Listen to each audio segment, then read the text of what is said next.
It was late autumn when my brother and I decided to go on a deep weekend camping trip into the Blackwood forests of northern Arizona.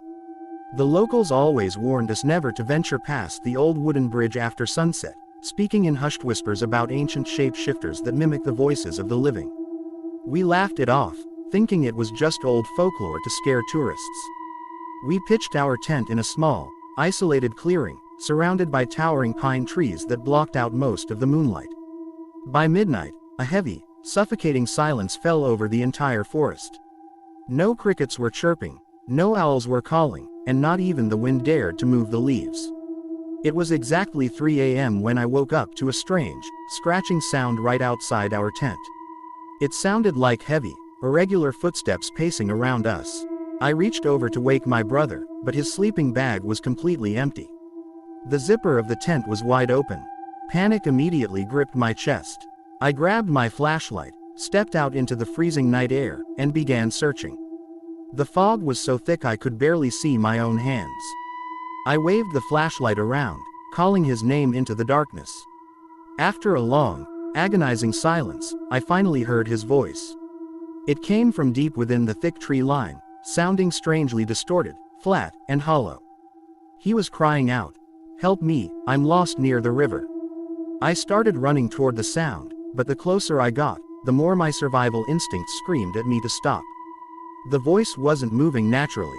It was repeating the exact same sentence, with the exact same unnatural pitch, every 10 seconds, like a broken audio recording.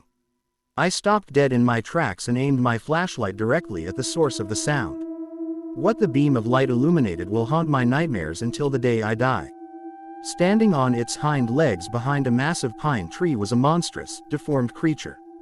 It was wearing the torn, bloody skin of a large deer like a cloak, but its body underneath was painfully emaciated, pale, and covered in dark veins.